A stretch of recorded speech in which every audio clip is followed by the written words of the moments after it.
Hello becomers! So for your tutorials this week, we actually have two videos. I am reusing the tutorial from last time because it covered so many things in depth and I really like the teach that's there. So in that video, you're going to find in-depth explanation of the oblique series as well as transitions. You're going to find a ton of stuff about the lunge series, and I'm going to talk some about how to do this routine if you are living in a small space. So be sure to check that one out. This video is going to focus on neck and shoulder tension that you may find in this routine. So I want to walk through a few moments where your neck could potentially tighten up and show you how to get out of it. So let's get started. The first note I want to make is for the warm-up. Now the warm-up is an incredible spinal twist, so it should actually help open up your neck, shoulders, and spine for this routine.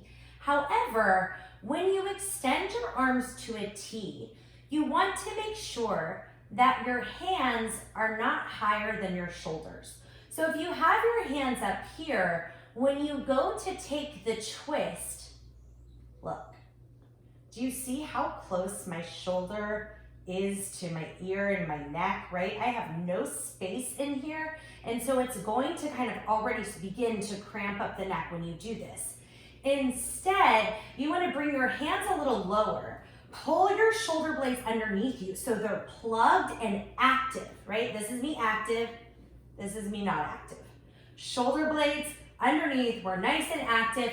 And now when you cross over, look at all this space that I have here. This is the space that we are looking for. A good thing to remember when you are doing any type of body work is you always want long space from your earlobes down your neck to your shoulder points. The longer this space is, the less tension you will feel in your neck. If I had to make an educated guess, I would bet that the majority of shoulder neck tension is coming from the leg series. And there's a very, very simple fix here. So I'm gonna start by showing you what the problem could be.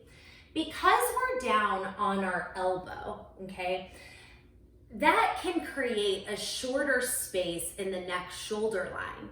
So what that means is when we bring our leg around, look at what's happening with my neck here. Do you see how I'm all closed up in this spot? It could be a flexibility issue, meaning the only way you can get your leg up is to kind of close down in the neck. So the easiest way to fix this is not to go onto the elbow at all. I just did it this morning and it was really awesome. So here I am, I'm up on both of my hands. You have the option to lift this opposite arm, a little off balance, but you don't have to lift the arm, you can keep it on the floor. The hand comes back down, and now as the leg comes around, it's going to offer you more space to take that transition and to lift. The other thing that you could do is give yourself some blocks, right? So usually the higher the hands, the less tension in the neck. So I could come here with both of my hands, I'm in turnout, maybe I lift the arm, maybe I don't. I'm bringing the leg around. I now have so much more space for the transition. It is an instant neck release, and all of your counts and movements will still be the same and in sync with the video. I'm not going to touch on the oblique series too much here because again, there's already an awesome explanation in the other video. However, just a few quick reminders. In the crunch, you have the option to keep your head down on the ground.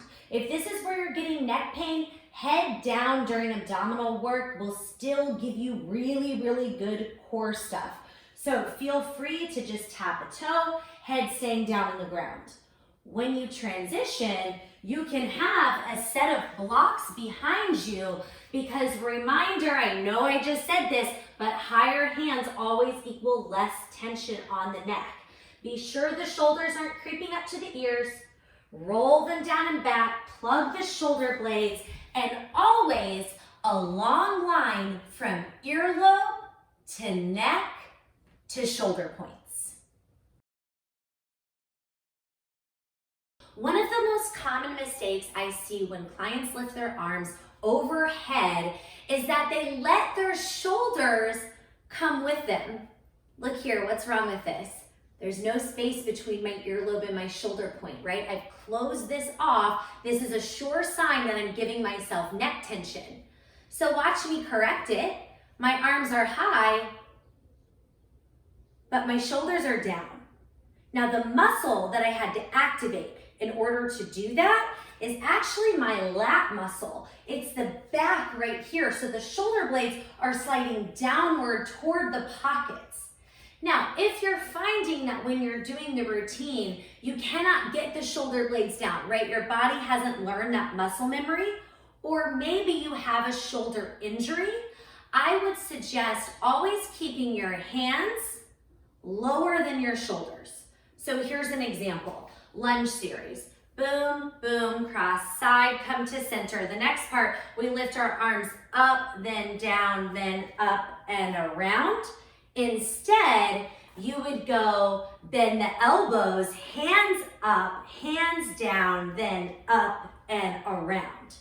One more example would be in the bridge, right? We're taking these arm motions, both arms, then we swing them around. You don't want to move through this. My shoulders are too high. We want to keep the shoulders down. And again, if that doesn't feel right, just bend the elbows, extend it out, and then take the rest of your series.